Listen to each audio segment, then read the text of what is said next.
ನಮಸ್ಕಾರ ಫ್ರೆಂಡ್ಸ್, ನೀವು ಅನ್ಕೊಂತಿರ್ಬೋದು ಯಾಕೆ ವೈಟ್ ಬೋರ್ಡ್ ಇಟ್ಟಿದ್ದೀನಿ ಅಂತ ಹೇಳಿ.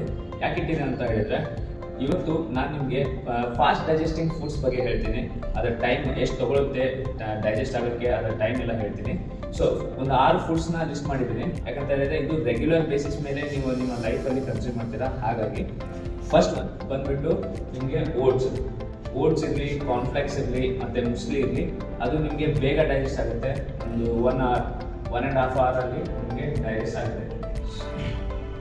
ಮತ್ತೆ ಬಂದ್ಬಿಟ್ಟು ವೇ ಪ್ರೋಟೀನ್ ನಿಮಗೆ ಅರೌಂಡ್ 1.5 or 2 hours ಅಲ್ಲಿ ನಿಮಗೆ ಆಲ್ಮೋಸ್ಟ್ ಬಾಡಿಗೆ ಅಬ್ಸರ್ವ್ ಆಗುತ್ತೆ, ಕ್ಲೀನ್ ಆಗಿ ಡೈಜೆಸ್ಟ್ ಆಗುತ್ತೆ. ಯಾಕಂತ ಹೇಳಿದ್ರೆ ಇದು one of the pure form of protein ಆಗಿರುತ್ತೆ. ಸೊ ಅದು ನಿಮಗೆ ಬಾಡಿಗೆ ಬೇಗ ಅಬ್ಸರ್ವ್ ಆಗುತ್ತೆ.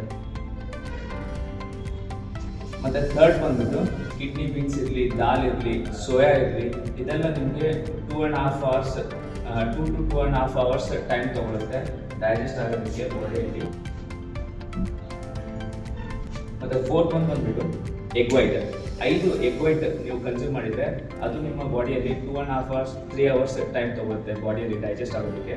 ಸೊ ಓನ್ಲಿ ಎಗ್ ವೈಟ್ ಮಾತ್ರ ಕನ್ಸ್ಯೂಮ್ ಮಾಡಿದರೆ, ಬಟ್ ಅದ್ರ ಜೊತೆ ಎಲ್ಲೋ ಸಹ ನೀವು ಕನ್ಸ್ಯೂಮ್ ಮಾಡಿದರೆ ಒಂದು 20-30 minutes ಎಕ್ಸ್ಟ್ರಾ ತಗೊಳುತ್ತೆ ಡೈಜೆಸ್ಟ್ ಆಗೋದಕ್ಕೆ.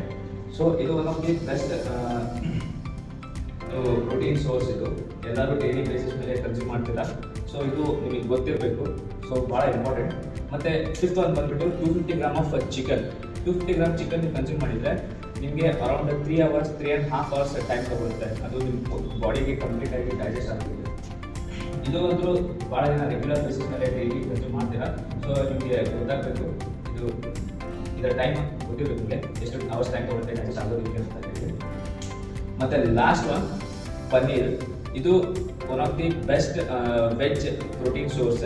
ಬಟ್ ಇದು ಒಂದು ಡೈಲಿ ಪ್ರಾಡಕ್ಟ್ ಆದ್ದರಿಂದ ಇದು ನಿಮಗೆ ಆಲ್ಮೋಸ್ಟ್ 4 to 5 hours ತಗೊಳುತ್ತೆ ಡೈಜೆಸ್ಟ್ ಆಗೋದಕ್ಕೆ, ಕ್ಲೀನಾಗಿ ಬಾಡಿಯಲ್ಲಿ ಅಬ್ಸರ್ವ್ ಆಗೋದಕ್ಕೆ.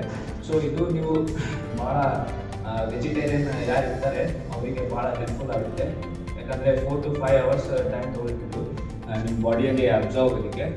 ಸೊ ಈ ವಿಡಿಯೋ ನಿಮಗೆ ಇಷ್ಟ ಆಗಿದ್ರೆ ಲೈಕ್ ಮಾಡಿ, ಶೇರ್ ಮಾಡಿ, ಮತ್ತು ನನ್ನ ಫಾಲೋ ಮಾಡಿ. ಇದೇ ಥರ ಇನ್ಫಾರ್ಮೇಟಿವ್ಸ್ ವಿಡಿಯೋ ಮಾಡ್ತಿರ್ತೀನಿ. ಬಟ್ ದಯವಿಟ್ಟು ಈ ವಿಡಿಯೋನ ಆದಷ್ಟು ಶೇರ್ ಮಾಡಿ, ಯಾಕಂದರೆ ಭಾಳ ನಾಲೆಜಬಲ್ ವಿಡಿಯೋ ಇದು. ಹಾಗಾಗಿ ಎಲ್ಲರೂ ಪ್ಲೀಸ್ ದಯವಿಟ್ಟು ಶೇರ್ ಮಾಡಿ ಆದಷ್ಟು. Thank you.